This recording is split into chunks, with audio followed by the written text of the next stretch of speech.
Hello students, आज हम definite integration में नया चैप्टर स्टार्ट करेंगे, एप्लीकेशन ऑफ डेफिनेट इंटीग्रेशन। ये एप्लीकेशन पॉइंट ऑफ व्यू से बहुत इम्पॉर्टेंट है। इसको हम nearly all branches of engineering में यूज़ करते हैं। साइंसेस की भी ऑलमोस्ट हर ब्रांच में इसको यूज़ किया जाता है। आपने इसका एक छोटा सा एप्लीकेशन बहुत ज़्यादा यूज़ किया होगा, फिजिक्स में प्रोबेबली इसको यूज़ किया होगा बहुत ज़्यादा। जैसे सपोज अगर आपको लेंथ ऑफ वायर कैलकुलेट करनी है from point A to point B, तो आप क्या करते हैं, आप एक छोटी सी लेंथ ले लेते हैं dl और इस लेंथ को इंटीग्रेट कर देते हैं dl from A to B. तो यहाँ पे आपको लेंथ ऑफ कंप्लीट वायर मिल जाती है। इसका बेसिकली मतलब क्या है, ये छोटे छोटे पार्ट्स में आपने इस पूरी की पूरी वायर को डिवाइड कर दिया dl। ये जो dl है, अगर आप dl पार्ट्स में डिवाइड करने के बाद यहाँ limits a to b put करते हैं, तो इसका मतलब आपने लेंथ dl कहाँ से लेकर कहाँ तक ली है, a से b तक। जब आप इसको इंटीग्रेट करेंगे तो आपको लेंथ ऑफ द वायर मिल जाएगी। इसी तरीके से अगर एरिया गिवन हो, मान लीजिए कि आपको ये एरिया दिया हुआ है और आपसे कहा गया है कि आपको वैल्यू फाइंड आउट करनी है इस एरिया, तो आप क्या करते हैं, आप छोटे छोटे एरियाज यहाँ पे इसके अंदर ले लेते हैं, जिसको कि आप dA से रिप्रेजेंट कर देंगे। अगर आप इस dA को इंटीग्रेट करें, राइट, तो आपको एक कंप्लीट एरिया प्राप्त हो जाता है। इंडेफिनिट नहीं, डेफिनेटली करेंगे। बेसिकली मैं ये सब यहाँ पे इसलिए बता रही हूँ क्योंकि हम बहुत स्टार्टिंग ऑफ द चैप्टर से एक बात डील कर रहे थे कि अगर हम y dx कैलकुलेट करें where y is equal to function of x, fx है, तो y dx हमें area under the curve enclosed with x axis दे देता है। जैसे सपोज मान लें कि हमने एक कर्व लिया है। सपोज जो कर्व कंसीडर हम कर रहे हैं, मान लेते हैं ये कर्व है, ये ले लीजिए आप x axis, origin y axis, ये कर्व हमने सपोज कंसीडर किया। और सपोज हमको ये एक पॉइंट है A और ये पॉइंट है, इन दोनों पॉइंट्स के बीच में ये कर्व x एक्सिस के साथ कितना एरिया एनक्लोज कर रहा है, ये फाइंड आउट करना है। तो हम ये पढ़ चुके हैं कि this will be equal to a to b by dx, provided ये जो कर्व है, ये कर्व हमारे पास y is equal to fx। थोड़ा सा इसको यहाँ पे डिस्कस कर लेते हैं कि y is equal to fx area under the curve कैसे देगा। देखिए हमने ये बिगिनिंग में पढ़ा था, तो हम यहाँ पे अगर सपोज इस पूरे एरिया को थोड़ी देर के लिए a बोलते हैं, वी नो a को हम लिख सकते हैं इंटीग्रेशन ऑफ dA। इस पूरे एरिया को छोटे छोटे एरियाज में यदि हम डिवाइड कर दें और उनको इंटीग्रेट कर दें, तो this will be equal to area of the whole region. ये हम जानते हैं। थोड़ा सा यहाँ पे मॉडिफिकेशन कर लेते हैं, हम इसे लिख देते हैं dA upon dx into dx, इसमें कोई प्रॉब्लम नहीं है। अब अगर आप यहाँ ध्यान से देखें तो आप यहाँ पे इसको इंटीग्रेट कर रहे हो विद रिस्पेक्ट टू x, तो सूटेबली आप यहाँ x की लिमिट्स पुट कर सकते हो, यानी कि आप x की लिमिट a टू b यहाँ पे पुट करेंगे। x ना भी लिखे तब भी चलेगा, limits from a to b dA upon dx into dx। अब यहाँ पे थोड़ी सी एक्सरसाइज और करते हैं। देखिए ये जो dA अपॉन dx है, dA बेसिकली एक बहुत छोटा सा एरिया है। कंसेप्ट ये है कि अगर सपोज हम यहाँ पे एक पतली सी स्ट्रिप लेते हैं, बेसिकली ये पूरा एरिया हम छोटी छोटी सी स्ट्रिप्स काट कर ऑब्टेन करने वाले हैं। हमने जो ये पतली सी स्ट्रिप ली है, मान लेते हैं ये पॉइंट x है और ये पॉइंट है x प्लस डेल्टा x, तो डेफिनेटली इस स्ट्रिप की जो लेंथ है वो डेल्टा x होगी। और जो इनके करस्पॉन्डिंग यहाँ ऑर्डिनेट्स हैं y के अलोंग, वो y और y plus delta y। Right, अब अगर हमें बोला जाए कि हम y into delta x multiply करें, तो y इंटू डेल्टा x अगर आप ध्यान से देखें, इसको हम यहाँ पे ऐसे खींच देते हैं, तो ये एक रेक्टेंगल फॉर्म करेगा जिसकी लेंथ y है और विड्थ डेल्टा x है। तो this is area of this rectangle. कौन से रेक्टेंगल का एरिया आ रहा है, इतने वाले, ठीक है। तो हमने बोला y इंटू डेल्टा एक्स, ये हमारे पास कोई एक एरिया आ गया। हमें जो एरिया अंडर कंसिडरेशन लेना था वो एरिया था ये कंप्लीट एरिया। अगर मैं इसको मार्क करूं तो A B C D, right. हमें एरिया चाहिए था ए बी सी डी।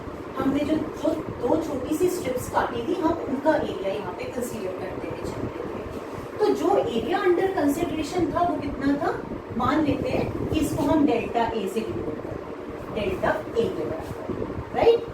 अब देखने में ही पता चल रहा है कि ये वाला पार्ट थोड़ा सा एडिशनल पार्ट था, तो delta A will be surely greater, equal भी हो सकता है। अगर डेल्टा एक्स बहुत छोटा होगा तो ऑलमोस्ट ये एरिया बराबर हो जाएगा। ओके, अब इसके बाद एक चीज मैं यहाँ पे और लिखने लगी हूँ, उसको देखिएगा। अगर मैं इतनी लेंथ तक, जितनी लेंथ तक यहाँ पे डी है, इस लाइन को प्रोड्यूस कर दूं और फिर इसे ज्वाइन कर दूं, ये total length y plus delta Y है, तो ये लेंथ भी y प्लस डेल्टा वाई हो जाएगी। यानी कि अगर इसको मैं f बोल दूं तो B C D F rectangle का एरिया हो जाएगा y plus delta y into delta x. क्या आ गया इस रेक्टेंगल का area, y plus delta y into delta x. अब यदि आप ध्यान से देखें तो यहाँ पे ये एडिशनल एरिया और मिल गया है। दिस मीन्स कि ये एरिया जो एरिया हमें रिक्वायर्ड था उससे भी बढ़कर मिला है। तो therefore this will be either greater और इक्वल टू डेल्टा ए। वापस देखिए क्या बोला, अगर आप छोटा वाला एरिया लेते हैं ए बी सी ई, तो ये एरिया आपके पास आ गया y इंटू डेल्टा एक्स। ये लेस है किससे, ए डी सी बी से, जो एरिया हमें रिक्वायर्ड था स्ट्रिप्स को काटकर जो हमें एरिया मिला था। और जब हमने इसको प्रोड्यूस कर दिया तो y plus delta y into delta x आया, जो कि एरिया सबसे अधिक है। अगर इस पूरी इक्वेशन को हम डेल्टा एक्स से भाग देते हैं, डिवाइड कर दें, तो हमारे पास आएगा this into delta x y plus delta y. पूरी इक्वेशन को डेल्टा एक्स से हमने डिवाइड कर दिया है। अगर डेल्टा एक्स 0 की ओर टेंड करेगा तो डेल्टा वाई भी 0 की ओर टेंड करेगा। कैसे, डेल्टा एक्स 0 की ओर टेंड करने का मतलब ये दोनों पॉइंट्स बहुत पास में हैं। अगर ये दोनों पॉइंट्स बहुत पास में हैं तो जो y ऑर्डिनेट है, y की लंबाई है, वो भी ऑलमोस्ट दोनों पॉइंट्स के करस्पॉन्डिंग बहुत करीब होगी। आप देख के समझ सकते हैं, पॉइंट यहाँ ले लेंगे तो y की वैल्यू दोनों पॉइंट्स के लिए ऑलमोस्ट इक्वल आ जाएगी, तो डेल्टा y कम हो जाएगा। हेंस अगर हम यहाँ पे लिमिट ले लें पूरी इक्वेशन में, तो लिमिट डेल्टा x कह लीजिए, y कह लीजिए, कोई फर्क फर्स्ट में पड़ेगा नहीं, ना तो x है ना y है यहाँ पे। Limit delta x tends to 0, delta a upon delta x is less than equal to limit delta x tends to 0 y plus delta y। तो जब डेल्टा x 0 की ओर टेंड कर रहा है, डेल्टा y भी 0 की ओर टेंड कर रहा है, हम डेल्टा y यहाँ पे लिख सकते हैं। तो हमारे पास एक बहुत इंपॉर्टेंट रिजल्ट आ गया। ये आप जानते हैं कैलकुलस से, किसको dA अपॉन dx लिख सकते हैं, एंड दिस इज लेस और इक्वल टू, ये 0 हो जाएगा y। dA अपॉन dx की वैल्यू y से बड़ी या y के बराबर और y से छोटी या y के बराबर, तो इट मीन्स हमारे पास एक ही ऑप्शन बचा है, dA upon dx is equal to y। This is a very important result. क्यों, ये जो आपने यहाँ पे लिखा था, अब आप इसके प्लेस पे लिख सकते हैं limit a to b y into dx। तो ये एक इंपॉर्टेंट रिजल्ट आपने यहाँ से डिड्यूस आउट किया है कि अगर आपके पास कोई एक curve fx is equal to y, y is equal to fx दिया हुआ हो, तो a to b y dx आप जब कैलकुलेट करते हैं इंटीग्रेशन, तो आपको area enclosed by the curve यहाँ से मिल जाता है, राइट। इसके अलावा एक चीज आप और देखें, अगर सपोज आपके पास कभी इस तरीके से कोई कर्व दे दिया जाए, ऐसे कर्व देने का मतलब ये है कि जो कर्व है आपसे कहा जाए कि find the area enclosed by the curve with y axis. मान लीजिए y एक्सिस के साथ आपको area enclosed by the curve calculate करना है। ये पॉइंट हम ले लेते हैं A और ये पॉइंट हम मान लेते हैं B। तो बेसिकली जो एरिया फाइंड आउट करने के लिए कहा गया है वो ये वाला एरिया है, जो कर्व y एक्सिस के साथ एरिया एनक्लोज कर रहा है। ओके, ये एरिया आपको कैलकुलेट करना है। बिल्कुल सेम रिजल्ट है, अंतर कहाँ पे आएगा ये समझिए। जैसे जब आपने एक्स एक्सिस के साथ एरिया कैलकुलेट किया था तो आपने लिखा था वाई dx। जब आप यहाँ एरिया कैलकुलेट करेंगे तो area will be equal to integration of, अब आप वाई एक्सिस के अलोंग एरिया निकाल रहे हैं तो ये चीज श्योर है कि आपको यहाँ पे dy लिखना है। ओके, ये dy लिखा है तो यहाँ पे जो फंक्शन होगा that will be a function of y, वो y का फंक्शन होगा और इस केस में y का फंक्शन x के टर्म्स में एक्सप्रेस किया जाएगा। मतलब यहाँ पे आपको फंक्शन ऑफ y को x लिखना पड़ेगा, x is equal to function of y, मतलब x is expressed explicitly as function of y in this case। x को अलग कर देंगे, बाकी y वाले टर्म्स को अलग, तो ये आ जाएगा। अब एक और इम्पोर्टेंट बात, क्योंकि आप y के रिस्पेक्ट पे इंटीग्रेट कर रहे हैं तो यहाँ पे जो लिमिट्स आएंगी वो लिमिट्स y की आएंगी। a to b, मतलब ये जो पॉइंट्स हैं ये पॉइंट्स y एक्सिस के पॉइंट्स हैं। इतना सिंपल है, कुछ भी ज्यादा नहीं है। ये जो कुछ हमने यहाँ पे डिस्कस किया ये केवल इसके लिए था कि हम area enclosed bye a curve with the axis को ऐसे क्यों दिखाते हैं। आगे जब हम क्वेश्चंस करेंगे तो आपको नटशेल में केवल ये दोनों चीजें ध्यान रखना। क्वेश्चंस में चलने से पहले कुछ बेसिक्स देख लेते हैं यहाँ पे। वो ये है कि अगर सपोज कभी ऐसा हो कि आपसे मान लीजिए कोई कर्व दिया है और आपसे कहा गया है कि area enclosed by the curve with x axis आपको कैलकुलेट करना है। ये कर्व एक्स अक्ष के साथ कितना एरिया एनक्लोज कर रहा है वो आपको निकालना है। यहाँ पे इसका डायग्राम देखकर हम ये ऑब्जर्व करते हैं कि इसका कुछ area positive side of y axis में है और कुछ area negative side of y axis में है। अगर मान लीजिए ये कर्व सिमेट्रिकल है, जितना x के ऊपर उतना ही इस तरफ x के नीचे है, बराबर है मान लीजिए इसका एरिया, तो क्या होगा जब आप अगर सपोज जैसे रूटीनली आप प्रोसीड करते हैं, आपको ये समझ में आ गया कि एक्स एक्सिस के साथ निकालना है तो हमने वाई dx करके कैलकुलेट कर लिया लिमिट्स जो भी है, तो अगर ये दोनों बराबर हैं आपका आंसर 0 आ जाएगा, जबकि area enclosed by the curve 0 नहीं है। इसका रीजन क्या है, जब आप ये एरिया कैलकुलेट करेंगे तो ये एरिया नेगेटिव आएगा। तो जब कभी ऐसी सिचुएशन हो आपको क्या करना है कि अगर एरिया आप वाई एक्सिस के नीचे लेते हैं, बिलो वाई एक्सिस कंसीडर करते हैं, तो उस केस में आप यहाँ पे इसका मॉड्यूल जो भी आपको यहाँ वैल्यू मिलेगी, अगर ये नेगेटिव है तो आप इसका मॉड्यूलस निकालकर इसको पॉजिटिव कर देंगे और फिर उसके बाद आप इसको इसमें ऐड करेंगे। जो एरियाज अंडर कंसिडरेशन है इसको आप दो भागों में तोड़ोगे और तोड़ने के बाद फिर आप इसको सिंप्लीफाई करोगे। आगे जब हम कोई क्वेश्चन इस तरीके का डील करेंगे तो वहां ध्यान रखिएगा। फिलहाल ये चीज आपको नोट करनी चाहिए।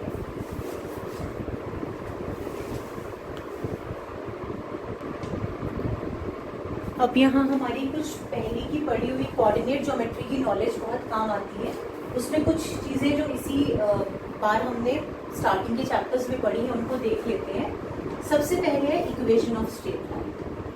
इक्वेशन ऑफ स्ट्रेट लाइन आप इस फॉर्म में ध्यान रखेंगे, जब क्वेश्चंस आएंगे तो डील हम आगे कर लेंगे। फिलहाल आपको ये ध्यान रखना है कि ax plus by plus c equals to 0 where a, b and c are constants। a, b और c तीनों constants हैं, इस स्ट्रेट लाइन को रिप्रेजेंट करते हैं। प्लॉट कैसे करना है बाद में सीखेंगे। एक और इक्वेशन की फॉर्म आप ध्यान रख लेना, y is equal to mx plus c। ये जो y is equal to mx plus c हमने पढ़ा हुआ है इसको, ये जो लाइन की इक्वेशन होती है इसमें m होता है slope of the line, right, और c होता है y intercept, right. y intercept का मतलब ओरिजिन, और जिस पॉइंट पे ये लाइन y एक्सिस को मीट कर रही है उसके बीच में डिस्टेंस। इसके अलावा अगर कभी कोई line x is equal to a where a is constant आपको दी जाएगी, तो इसका मतलब है equation of a line parallel to y axis. ये कैसी लाइन है जो y एक्सिस के पैरेलल है। अगर मान लीजिए y is equal to constant line दे दी जाए, जैसे y is equal to 5, y is equal to 7, तो this is equation of a line parallel to x axis. ये x एक्सिस के पैरेलल, x एक्सिस के समांतर एक रेखा का, सरल रेखा का समीकरण है। ओके, तो अब आप केवल इतना देखें और अब पहले हम स्टार्टिंग में इस पे बेस्ड कुछ क्वेश्चंस को डील करेंगे। ठीक है, तो पहला क्वेश्चन है find area between the curve y is equal to mx, x axis and the ordinate x is equal to 2। तो सबसे पहले आप इसका डायग्राम बना लो। y is equal to mx देखते ही क्लिक करना चाहिए। x और y दोनों की फर्स्ट डिग्री पावर 1 वाली इक्वेशन है, तो ये इक्वेशन ऑफ स्ट्रेट लाइन है। ठीक, इक्वेशन ऑफ स्ट्रेट लाइन के अलावा जब आप x को 0 पुट करेंगे तो y का मान 0 आ रहा है, यानी ये स्ट्रेट लाइन ओरिजिन से पास करेगी। इस तरीके से कोई स्ट्रेट लाइन बनेगी। इस स्ट्रेट लाइन की इक्वेशन हम लिख देते हैं y is equal to x। ठीक है, आगे भी जाएगी लेकिन उसके आगे हमें रिक्वायर्ड नहीं है, क्योंकि ये दिया है कि हमें एरिया x एक्सिस के साथ एनक्लोज लेना है। दूसरी लाइन हो गई आपकी x axis and the ordinate x is equal to 2। x is equal to 2 अभी बताया था। x is equal to constant एक ऐसी इक्वेशन की लाइन, एक ऐसी लाइन की इक्वेशन है जो y एक्सिस के पैरेलल है और 2 से पास हो रही है। तो किस प्रकार की लाइन हो जाएगी, मान लेते हैं ये पॉइंट 2 है, आप y एक्सिस के पैरेलल एक लाइन ले लें और ये पॉइंट आपको डिनोट कर दें, तो x is equal to 2 is equation of straight line parallel to y axis. अब आपको कौन सा एरिया निकालना है, एरिया कैलकुलेट करना है between the line y is equal to mx, x axis and the line x is equal, यानी area जो कि आपको कैलकुलेट करके लाना है that is area of triangle OAB। ठीक, तो यहाँ पे एरिया हम लिख लेते हैं is equal to area of triangle OAB। इसके पहले जब आप इसको अटेम्प्ट करेंगे तो जरूर लिखते हैं कि y is equal to mx is equation of straight line passing through origin. ये एक स्ट्रेट लाइन की इक्वेशन है जो कि कहां से पास कर रहा है, पासिंग थ्रू ओरिजिन, ओरिजिन से पास कर रहा है। और इसके बारे में भी बता दें x is equal to 2 parallel line की इक्वेशन। चलिए अब इसके आगे प्रोसीड करते हैं। तो यहाँ पे हम जानते हैं x एक्सिस के साथ एनक्लोज्ड एरिया निकालना है तो हमें y dx कैलकुलेट करना पड़ेगा। अब आपको वो सारी कैलकुलेशन की कोई जरूरत नहीं, डायरेक्टली आप करेंगे। y dx लिख लिया। अब यहाँ पे लिमिट्स ऑफ इंटीग्रेशन लिखते हैं। तो x की वैल्यू देखिए इस रीजन में कहां से कहां तक वेरी कर रही है, from x is equal to 0 to x is equal to 2। तो यहाँ पे हम लिमिट ऑफ इंटीग्रेशन लिख देंगे फ्रॉम 0 टू, कोई प्रॉब्लम नहीं है इसमें भी। अब आ जाते हैं नेक्स्ट स्टेप पे, हमेशा सेम स्टेप्स फॉलो करने हैं। y क्या है, y कर्व की इक्वेशन में से आपको निकालना है, y is equal to mx, तो mx लिख दिया इसकी जगह पे mx dx। m being constant बाहर, x का इंटीग्रेशन x स्क्वायर अपॉन 2, 2 को बाहर ले गए, लिमिट ऑफ इंटीग्रेशन 0 से लेकर 2 तक आप पुट करो। So this is equal to m upon 2, पहले आप अपर लिमिट पुट करें 2 का स्क्वायर, फिर लोअर लिमिट 0 का square. So this is equal to m upon 2 into 4 that is equal to 2m। क्योंकि आप एरिया कैलकुलेट कर रहे हैं तो इसलिए जरूर मेंशन कर दें स्क्वायर यूनिट्स, राइट। ये सिंपलेस्ट क्वेश्चन था। अब इसके बाद फिर आगे और क्वेश्चंस करते हैं। चलिए नेक्स्ट क्वेश्चन है, find the area between the curve y square is equal to 4ax and y is equal to 2ax। तो सबसे पहले तो इन कर्व्स को एक बार ध्यान से देखिए। इस कर्व में कोई प्रॉब्लम नहीं है, this is equation of straight line. ठीक है, कैसी स्ट्रेट लाइन, जब आपने x को 0 पुट किया तो y की वैल्यू 0 आ रही है, यानी कि ये स्ट्रेट लाइन ओरिजिन से पास करेगी। ये हम आराम से प्लॉट करेंगे। अब आ जाइए इस पे, ये भी हम पढ़ चुके हैं जब हम कोनिक्स पढ़ रहे थे। जल्दी से इसको रिवाइज कर लेते हैं, इस क्वेश्चन के लिए नहीं, इस टाइप के हर प्रत्येक क्वेश्चन के लिए। अगर y square is equal to 4ax equation है, प्लस भी ले सकते हैं माइनस भी ले सकते हैं। सबसे पहली चीज, अगर y का स्क्वायर है और x की पावर 1 है तो ये परवलय या पैराबोला की इक्वेशन है। ओके, पैराबोला की इक्वेशन है, y का स्क्वायर होने का मतलब ये x एक्सिस के सिमेट्रिकल है, हम पहले भी डिस्कस कर चुके हैं इसको।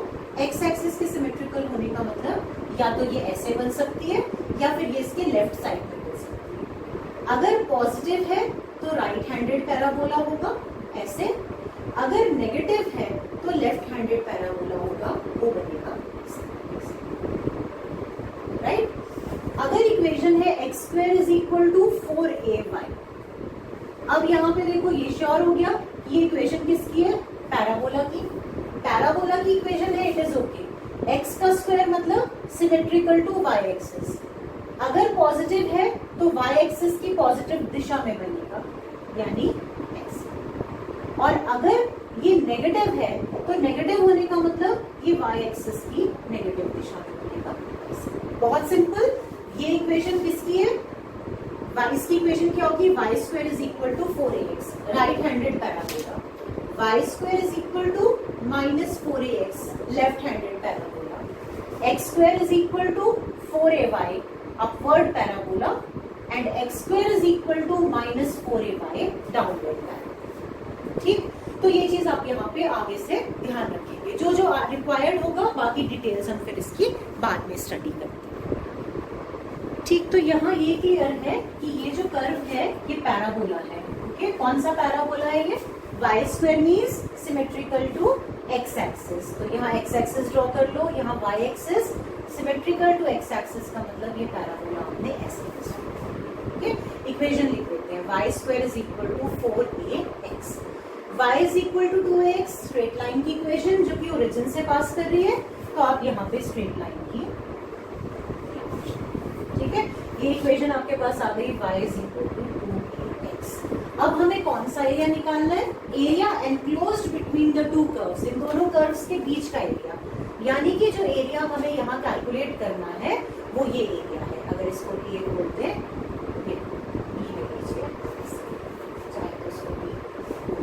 ठीक, तो कौन सा एरिया यहाँ पे आप लैंग्वेज लिख लेना कि ये पैराबोला है, ये स्ट्रेट लाइन है, तो area will be equal to area of the region ODAB।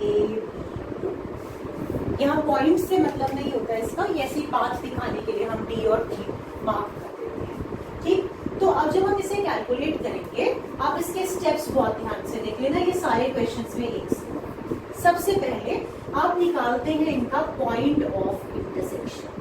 जो भी दो कर्व्स हैं, इन दोनों कर्व्स का प्रतिच्छेदन बिंदु या पॉइंट ऑफ इंटरसेक्शन आप यहाँ पे कैलकुलेट करते हैं। बहुत सिंपल होता है, आप एक कर्व में से कोई भी वेरिएबल उठा के दूसरे में पुट कर दें। क्योंकि हमें x की जरूरत है तो बेटर है कि y की वैल्यू को आप एक से उठाकर दूसरे में रख देंगे।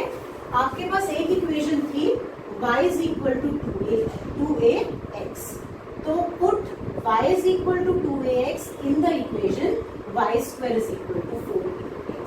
y का मान यहाँ रखेंगे तो 2ax का whole square is equal to 4ax आपको मिल जाएगा।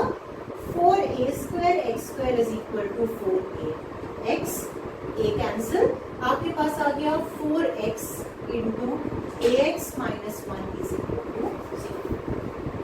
ठीक, तो यहाँ पे आपके पास x की दो वैल्यूज आ गई, एक x इज इक्वल टू 0 और दूसरा जब आप ax माइनस 1 को 0 से इक्वेट करेंगे तो x is equal to 1/a। यानी ये दोनों कर्व्स दो पॉइंट्स पर मीट कर रहे हैं। एक पॉइंट तो हमें पता ही था x इज इक्वल टू 0, और जो दूसरा पॉइंट है इनका पॉइंट ऑफ इंटरसेक्शन, वहां पे x की वैल्यू है 1/a।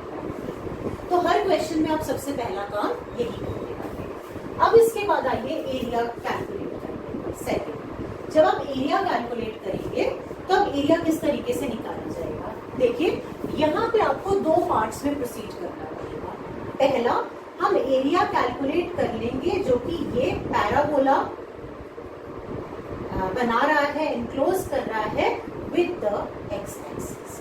ये वाला एरिया आपके पास आ जाएगा। पैराबोला ये है, एक्स एक्सिस ये पैराबोला एक्स एक्सिस के साथ जो एरिया एनक्लोज कर रहा है वो ये जो स्ट्रेट लाइंस, वर्टिकल लाइंस जो यहाँ पे बनाई है, ये वाला एरिया है।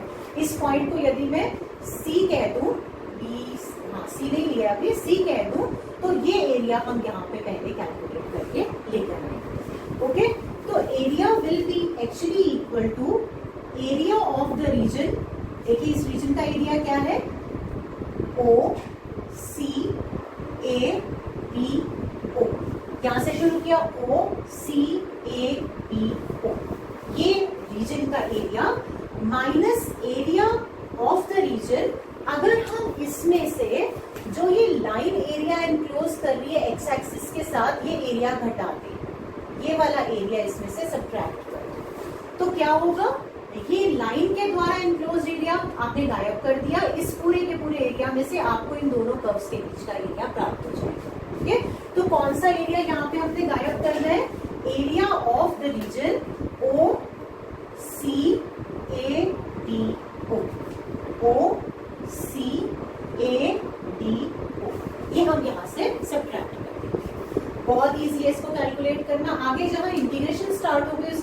भी नहीं है इसमें।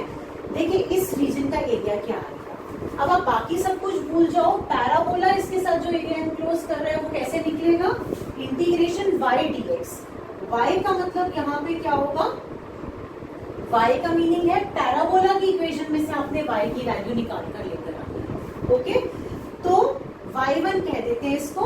बस आप इसके पॉइंट्स लिख लीजिए कि कहाँ से लेकर आपको कहाँ तक इंटीग्रेट करना है। 0 से लेकर 1/a तक आप इसको इंटीग्रेट करके लाएंगे। अब आप सब्ट्रैक्ट करिए, जब आप सब्ट्रैक्ट करें तो वापस आप 0 से 1/a तक सब्ट्रैक्ट करें लाइन की इक्वेशन को, तो 0 to 1/a, थोड़ी देर के लिए इसको y2 बोल देते हैं, y2 dx। अब ये y1 और y2 क्या चीज है ये यहाँ से देखो। Area will be equal to integration 0 to 1/a। y1 का मतलब है पैराबोला की इक्वेशन से y निकालना, यानी ये आपके पास आ जाएगा √4ax dx। और y2 का मतलब है स्ट्रेट लाइन की इक्वेशन में से y निकालना। y की वैल्यू स्ट्रेट लाइन में कितनी है, 2ax dx। क्या हैं, so this is equal to 2√a, √x का इंटीग्रेशन x की पावर 3/2 अपॉन 3/2। ये √x का इंटीग्रेशन आ गया। Limit of integration from 0 to 1/a। 2a को कॉमन निकाल दे, x का इंटीग्रेशन हो गया x² upon limit of integration from 0 to 1/a। अब इसे हम आगे कैलकुलेट कर लेते हैं। तो यहाँ पे ये वैल्यू हमको मिल जाएगी किसके इक्वल, 4√a अपॉन 3 इंटू, ये पुट करते हैं आप यहाँ पे 1/a की पावर 3/2 माइनस x की लोअर लिमिट 0, तो 0 आ गया, माइनस a कैंसिल। अब आप x के प्लेस पे पुट कर दे 1/a, so this is 1/a² minus lower limit put करी तो 0 का स्क्वायर 0। सिंप्लीफाई ही करना बचा इसको, 4√a अपॉन 3, a की पावर 3/2 का मतलब 3a√a minus a upon a। This is equal to 4/3a minus 1/a, that is 4 minus 3 1/3a। ठीक, तो ये फर्स्ट क्वेश्चन है इस टाइप का जहां पे दो कर्व्स है। आपको सिंपल इसका डायग्राम ड्रॉ कर लेना है। एक कर्व के द्वारा एनक्लोज्ड एरिया कैलकुलेट कर लो, उसमें से दूसरे कर्व के द्वारा एनक्लोज्ड एरिया सब्ट्रैक्ट कर दो, तो आपके पास रिमेनिंग एरिया आउट हो जाएगा। ठीक है, चलिए अगले क्वेश्चन पे चलते हैं। चलिए नेक्स्ट क्वेश्चन है, find the area between the parabolas y² is equal to 4ax and x² is equal to 4ay। तो सबसे पहला काम कर्व की डायग्राम बना दें। y² is equal to 4ax, y का स्क्वायर मतलब symmetrical about y axis, positive है तो इसका मतलब positive side of x axis में बनेगा, पॉजिटिव डायरेक्शन में। राइट हैंडेड पैराबोला हो गया। अब आप बनाइए दूसरे वाला curve, x² is equal to 4ay, x² का मतलब हो जाएगा अपवर्ड पैराबोला, तो यहाँ पे आप इसको, यहाँ पे आप इसे अपवर्ड पैराबोला। इक्वेशन जरूर मार्क कर लें ताकि बाद में कभी जरूरत पड़े तो कंफ्यूजन ना हो। ठीक, चलिए अब ये हो गया, ये कर्व आ गया x² is equal to 4ay और ये y² is equal to 4ax। ठीक है, अब इनके बीच में एनक्लोज्ड एरिया कौन सा है वो हमें कैलकुलेट करना है। तो एनक्लोज्ड एरिया हो गया ये वाला, ये एरिया हमने कैलकुलेट करके लाना है। बहुत सिंपल, पहला स्टेप था पॉइंट ऑफ इंटरसेक्शन। हम निकाल लेते हैं इसका पॉइंट ऑफ इंटरसेक्शन। एक कर्व से वैल्यू को उठा के दूसरे कर्व में पुट करना है, तो इजी है, जहां पे y सिंगल पावर में है वहां से उठाओ और दूसरे वाले में इसको रख दो। तो y is equal to x² upon 4a। Second वाली इक्वेशन से देखो x² is equal to 4ay है, y की वैल्यू वहां से उठा ली, तो put y is equal to this in कौन सी इक्वेशन में रखोगे, y² is equal to 4ax में। जब हम इसे यहाँ पुट करेंगे तो ये आएगा y की जगह पे x² अपॉन 4a का whole square is equal to 4ax। Simplify कर लेते हैं इसको, x raise to the power 4, ये 16a² को उठाकर यहाँ ले जाते हैं, 16 into 4 64, a² into a³ x।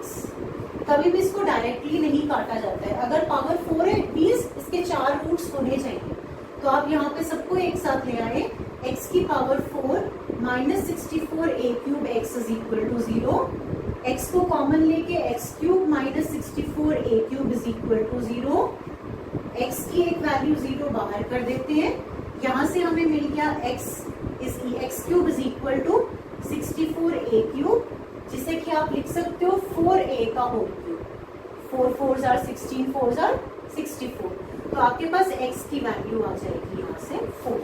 तो दो पॉइंट्स मिल गए 0 और 4a, तो 0 हमने यहाँ लिख दिया, और ये जो दूसरा पॉइंट ऑफ इंटरसेक्शन है, ये पॉइंट ऑफ इंटरसेक्शन हमारे पास आ गया है 4, x की दो वैल्यूज ऑब्टेन, राइट। अब इसके बाद आपने एरिया कैलकुलेट करना है, मार्क कर लेते हैं पहले इसको, O यहाँ से शुरू कर लेते हैं, A B C और यहाँ पे देखकर क्लियर है कैसे निकालेंगे, बस कैलकुलेशंस में उसका ध्यान रखें।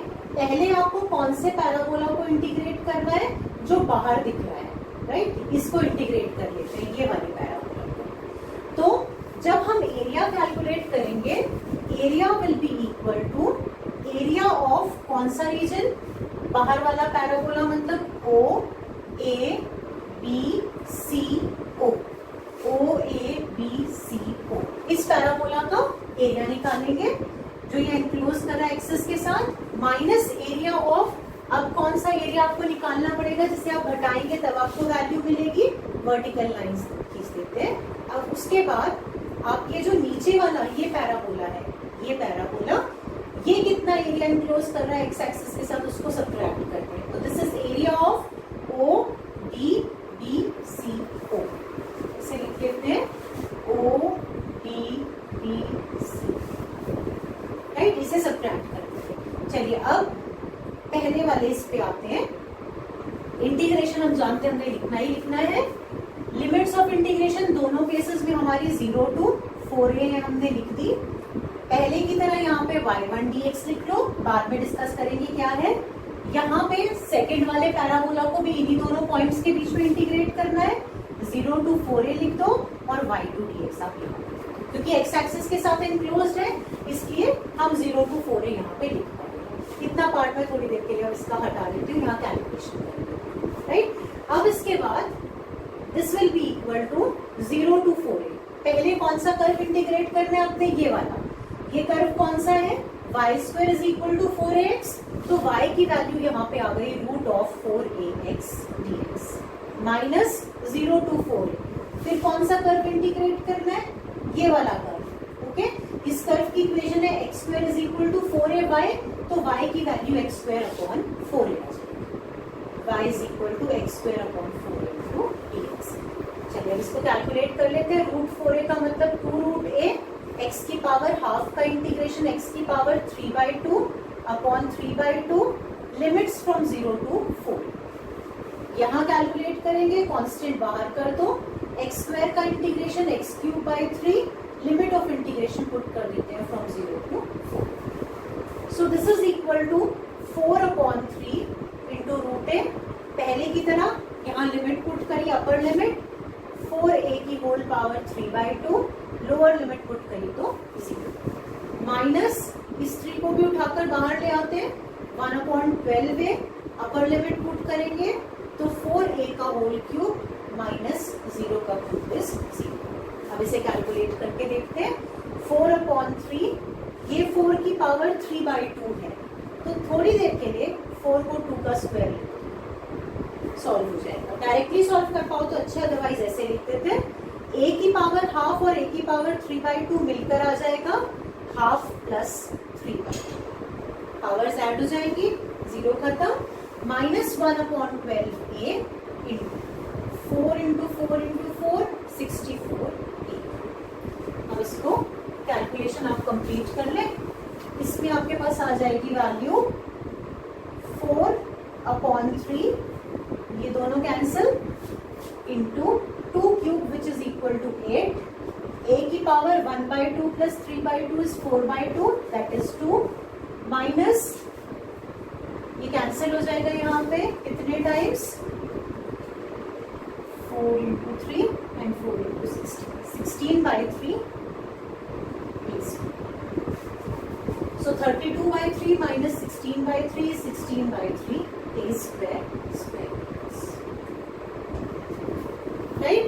बस डायग्राम अगर एक बार बन जाएगा, आपको जो बड़ा एरिया है उसमें से छोटा एरिया सब्ट्रैक्ट कर देना है, दैट इज इट। बाकी कैलकुलेशन इजीली हो जाएगी।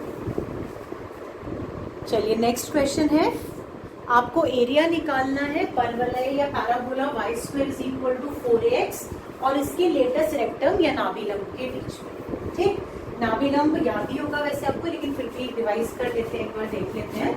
जैसे y square is equal to 4ax में आपको कंफ्यूजन की बात ही नहीं। y स्क्वायर मींस ये जो पैराबोला बनेगा वो symmetrical to x axis, positive होने की वजह से राइट हैंडेड पैराबोला। ठीक है, लेटेस्ट रेक्टम या नाभिलंब क्या होता है, ये एक कॉर्ड है जो कि फोकस से पास करता है। याद आ गया होगा, ये एक कॉर्ड है, परपेंडिकुलर कॉर्ड, जो कि इसके फोकस इसकी नाभि से पास करती है। नाभिलंब, नाभि पे खींचा गया लंब लेटेस्ट रेक्टम है। ठीक, इस प्रकार का जो भी परवलय होता है पैराबोला, उसका फोकस लाई करता है at the point A comma C. इसको मेमोराइज आप कर लेंगे। अब ये बहुत सिंपल क्वेश्चन है, जो हमने पहले वाला इससे पहले क्वेश्चन किया है उससे ज्यादा इजी है ये क्वेश्चन। आपको ये एरिया निकालना है इस कर्व के बीच में और लेटेस्ट रेक्टम के बीच में, ये लाइन लेटेस्ट रेक्टम। ठीक है, तो अब हम इसकी इक्वेशन तो लिख लेंगे, y square is equal to 4ax।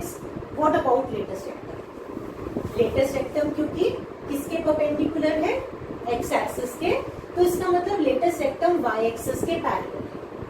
y axis के समांतर या पैरेलल होने का मतलब इसकी इक्वेशन हो जाएगी x is equal to constant. जितना x का मान एक जगह पे होगा, x का मान प्रत्येक जगह पे इस लाइन पे उतना ही रहेगा। तो इस लाइन की इक्वेशन आ जाएगी x is equal to a। This is equation of latus rectum. ठीक है, अब यहाँ पे इस क्वेश्चन में चलते हैं, जो कि बहुत सिंपल है। इस क्वेश्चन में खास बात ये है, इन पॉइंट्स को मार्क कर देते हैं a और b। खास बात ये है कि ये कर्व x एक्सिस के अबाउट सिमेट्रिकल है, जितना इसके ऊपर उतना इसके नीचे। तो यहाँ पे जब हम एरिया लिखेंगे, एक्चुअली एरिया है आपके पास area of the region OBSAO, ये रीजन का एरिया है, राइट। तो इसको लेके सिमेट्री की वजह से हम लिख लेते हैं ट्वाइस एरिया ऑफ OSAO। ये जो रीजन है OSAO, अगर इसका दुगना कर देंगे तो ये पूरा रीजन हमको मिल जाएगा। ठीक है, अब जब इसका एरिया निकालोगे तो ये तो बहुत ही सिंपल हो गया, फर्स्ट क्वेश्चन के टाइप का हो गया। एक ही तो कर्व है, ये लाइन तो बाउंड्री है बस, राइट। तो यहाँ पे ये एरिया कैसे निकलेगा, अभी लिमिट्स रखते हैं। इस कर्व को यदि हम इस पॉइंट से इस पॉइंट तक इंटीग्रेट करें तो आ जाएगा। फिलहाल हम y dx लिख देते हैं। पॉइंट्स कौन कौन से हैं, 0 से लेकर a। इस पॉइंट से 0 से लेकर a तक यदि इंटीग्रेट करेंगे तो ये एरिया मिलेगा। So this is twice 0 to a। फाई क्या है, पैराबोला की इक्वेशन से निकाल लें, रूट ऑफ 4ax dx।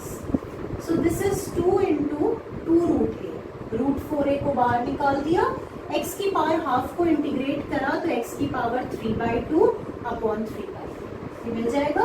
और limit of integration 0 to a आप पुट करेंगे तो ये आ जाएगा आपके पास 8/3 रूट a की पावर 3/2 माइनस 0 की पावर 3/2। इन्हें मल्टीप्लाई कर लेते हैं। 8/3 a की पावर हाफ इंटू a की पावर 3/2 इज a की पावर 4/2, दैट इज स्क्वायर। ये समझ में आ गया होगा, a की पावर हाफ और a की पावर 3/2। इन्हें मल्टीप्लाई करने पे a की power half plus 3/2, that is a की power 4/2 which is a square. Okay, so this is the answer.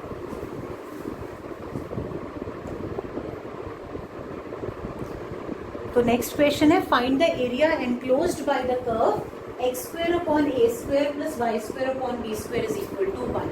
देखो, अगर सिमेट्री वाला प्रिंसिपल अप्लाई करते हो तो x स्क्वायर का मतलब symmetrical to y axis, y square का मतलब सिमेट्रिकल टू x एक्सिस। मतलब जो कर्व है वो दोनों के सिमेट्रिकल है। वैसे ही कर्व आपको आना चाहिए, ये हमने कोनिक्स में पढ़ा है अभी हाल में।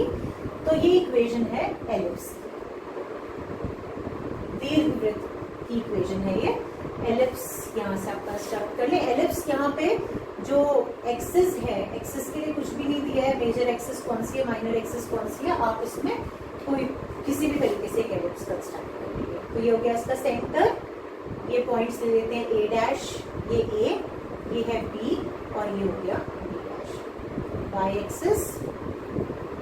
ठीक है, अब इसके बाद आपको एरिया निकालना है एनक्लोज्ड बाय दिस कर्व, मतलब जो आपको एरिया कैलकुलेट करना है वो ये पूरा एरिया है। डायग्राम बहुत अच्छा सा नहीं बना है, एलिप्स प्रॉपर बना।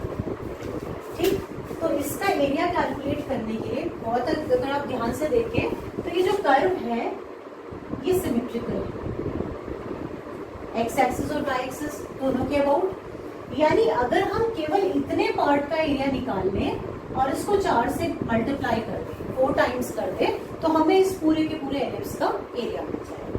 ठीक है, तो हम यहाँ पे जब एरिया कैलकुलेट करेंगे, area will be 4 times area of this region, इसको सी बोल देते हैं, अदरवाइज वो ट्राइंगल लगता है अगर आप 3 पॉइंट्स लेंगे। एरिया ऑफ ओ ए सी, ठीक है। तो अब इसको कैसे कैलकुलेट किया जाएगा, 4 लिख लेते हैं। अब इसके लिमिट्स ऑफ इंटीग्रेशन, अगर एलिप्स की इक्वेशन ये है तो इसका मतलब इस पॉइंट के कोऑर्डिनेट्स आपने पढ़ा था a,0 होते हैं, इसके कोऑर्डिनेट्स -a,0, ये पॉइंट के कोऑर्डिनेट्स 0,b और इस पॉइंट के कोऑर्डिनेट्स होते हैं 0,-। हमारा इंटरेस्ट फिलहाल केवल इस पार्ट में है, तो यहाँ पे कर्व तो यही रहेगा जो इक्वेशन हमें दी हुई है। एक्स एक्सिस के अगर आप के अलॉन्ग अगर आप पॉइंट्स देखेंगे तो वो पॉइंट्स आपके पास 0 to a आ गए। तो इंटीग्रेट करते समय आप लिमिट ऑफ इंटीग्रेशन रखेंगे 0 to a, हम जानते हैं, हम यहाँ पे लिखते हैं y, और तो कोई कर्व ही नहीं है, यहाँ पे कर्व ही एक है, तो ये जाएगा 4 टाइम्स 0 to a, y की वैल्यू आप यहाँ से डिड्यूस आउट करेंगे। कैसे निकलेगी, y² upon b² is equal to 1 - x² अपॉन a² and y² is equal to b² into 1 - x² upon a²। तो y की वैल्यू जाएगी रूट ऑफ दिस, रूट का मतलब b root of a² minus x² upon a², b upon a root of a² minus x²। ये आपके पास y की value आ गई, जो कि आपने यहाँ सब्स्टिट्यूट किया। सिंपल है, इक्वेशन में से कॉपी की हुई वैल्यू। तो y के स्थान पर लिख देंगे हम b upon a root of a² minus x² into dx। अब कुछ नहीं बचा इस क्वेश्चन में, अब केवल फॉर्मूला आपने अप्लाई करना है। रिमाइंड कर देती हूँ, ये हम फॉर्मूला पढ़ चुके हैं पहले।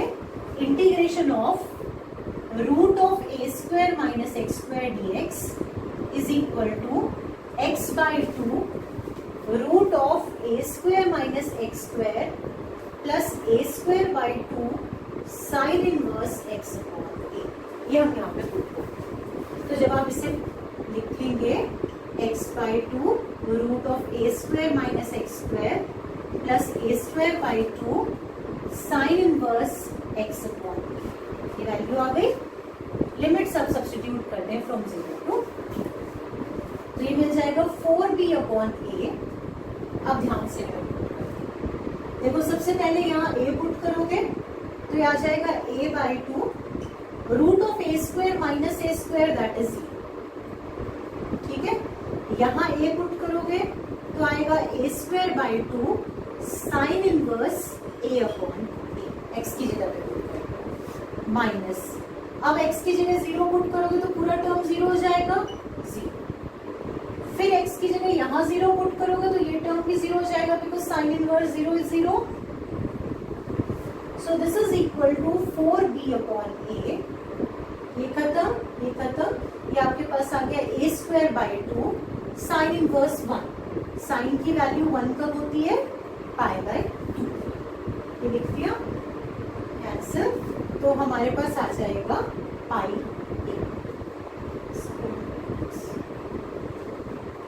ये आपके पास एरिया ऑफ एलिप्स। चलिए अब नेक्स्ट क्वेश्चन देखते हैं। Find the area enclosed by the curve y is equal to sine x between x is equal to 0 and x is equal to 2π। ये जो y is equal to sine x curve है, ये बहुत famous curve है। Sinusoidal curves होते हैं y is equal to sine x और cos x के। ये हमने जब हम ट्रिग्नोमेट्री पढ़ रहे थे तब भी डिस्कस किया था। जैसे ये ले लीजिए 0, 90 के मल्टीपल्स में आप यहाँ पे लिखते चलिए, π/2 पाई, 90 और जोड़ दिया तो 3π/2 और 90 और जोड़ दिया तो आपके पास आ गया 2। हमें मालूम है कि साइन थीटा की मैक्सिमम वैल्यू होती है 1 और इसकी मिनिमम वैल्यू होती है -1। बस आपको ये पता चल गया। और साइन 0 की वैल्यू होती है 0। इसके बाद ये वेव फॉर्म में कर पाएगा। पहले 90 में यहाँ, दूसरा जो 90 ऐड किया उसमें 0, तीसरा 90 ऐड करने के बाद -1 और चौथे 90 में ये वापस से 0। इस तरीके से कर्व चलता चला जाता है। ठीक है, तो ये साइन एक्स का कर्व हो गया y = sin x। ठीक, अब आप यहाँ पे एक चीज देखिए, यहाँ पे हो सकता है कि लॉस ऑफ सिमेट्री की वजह से थोड़ा कर्व की जो एरिया है वो डिफरेंट लग रहा हो। अदरवाइज यहाँ पे भी ये 1, यहाँ पे भी -1 तक गया है। ये एरिया और ये एरिया दोनों। अगर कभी ऐसी सिचुएशन हो कि जो बाउंडेड एरिया है उसमें कुछ पार्ट एक्स एक्सिस के ऊपर है और कुछ पार्ट एक्स एक्सिस के नीचे है, सिमेट्रिकल है, तो केवल एक को कैलकुलेट कर लो। ये क्वेश्चन इसलिए ले रही हूँ कि ये डिस्कस करने के लिए कि अगर सपोज आप इसे अलग से कैलकुलेट करना चाहिए, वैसे यहाँ इजी है, आप केवल इसको कैलकुलेट करें, डबल कर दें, आपको पूरा एरिया मिल जाएगा। लेकिन अगर आपको सेपरेटली कभी कैलकुलेट करना पड़े, मार्क कर देते हैं पहले इसको, तो आप इन एरियाज को अलग अलग कर दें। मतलब अगर आपने एरिया ए कैलकुलेट करना है, so this area A will be equal to area of region O A B O plus area of region B C D. आप ट्वाइस करके इजिली कैलकुलेट कर सकते हैं, केवल हम इसकी वजह से यहाँ कर रहे हैं। So this is equal to integration, इसको तो कोई दिक्कत ही नहीं है, आप आराम से कर लो, 0 to पाई y किसके इक्वल था, साइन x के, तो साइन x dx आपके पास ये एरिया आ जाएगा। जब आप यहाँ पे इंटीग्रेट करेंगे ये नेगेटिव आएगा, तो इसको अवॉइड करने के लिए आप यहाँ पे मॉड लिखिए, mod of sine x dx। Negative avoid करेंगे, यहाँ लिखो या पूरे इंटीग्रल के बाहर लिखो, एक ही बात है। अगेन यहाँ पे लिमिट्स पुट कर लेते हैं, लिमिट्स फ्रॉम पाई, तो आपके पास ये आ जाएगा। जब आप साइन एक्स को इंटीग्रेट करेंगे तो minus cos x, limit of integration from 0 to पाई। यहाँ पे जब आप साइन एक्स को इंटीग्रेट करेंगे तो क्या आएगा, आप मॉड को ही बाहर निकाल लेना, अदरवाइज आप कंफ्यूजन अवॉइड नहीं कर पाएंगे। आप इस तरीके से मॉड को बाहर, साइन एक्स का इंटीग्रेशन कितना आ गया, माइनस कॉस एक्स और लिमिट पुट करनी है फ्रॉम पाई टू पाई, इसके बाहर भी आप मॉड। ठीक, जब आप इसे कैलकुलेट करेंगे तो ये आपके पास आ जाएगा minus cos pi minus cos 0 plus, second वाले पार्ट पे आते हैं, modulus of minus cos 2 pi minus cos 2। Cos pi की वैल्यू हम जानते हैं -1 होती है, cos 0 is equal two plus mod of minus cos 2 पाई की वैल्यू होती है 1 और कॉस पाई की वैल्यू -1, तो -1 minus plus cos 2 pi 1, cos pi -1। So this is equal to 2 plus यहाँ पे मॉड ऑफ -2 है, जो कि कैलकुलेट करके आपके पास मॉडुलस में पॉजिटिव ही वैल्यू लेते हैं 2 आ जाएगी। So therefore this area is equal to 4 square metres. अगर आप अलग अलग करते और यहाँ पे आप मॉडुलस नहीं निकालते तो इसका आंसर आपके पास 0 आ जाता। ऑल्दो आपको एक क्वेश्चन दिया जाएगा तो आप केवल इतना पार्ट कैलकुलेट करके उसका डबल करना, लेकिन फर्दर ध्यान रखना कि अगर कोई भी एरिया बिलो एक्स एक्सिस होगा और अलग से कैलकुलेट करना है तो आप उसका मॉड कैलकुलेट। ठीक, एक सर्कल की इक्वेशन से रिलेटेड क्वेश्चंस आप अटेम्प्ट कर लीजिएगा। सर्कल की इक्वेशन केवल यहाँ पे रिवाइज कर लेते हैं। सर्कल की इक्वेशन होती है x² + y² is equal to a²। ये ऐसा सर्कल है जिसका सेंटर है ओरिजिन पे और जिसका रेडियस a है, और अगर सपोज x - h का whole square plus y - k का whole square is equal to a² है, तब भी ये सर्कल की इक्वेशन है। एक ऐसे सर्कल की जिसका सेंटर h, k पे है और रेडियस k। तो इस तरीके के क्वेश्चंस भी आप अटेम्प्ट करें।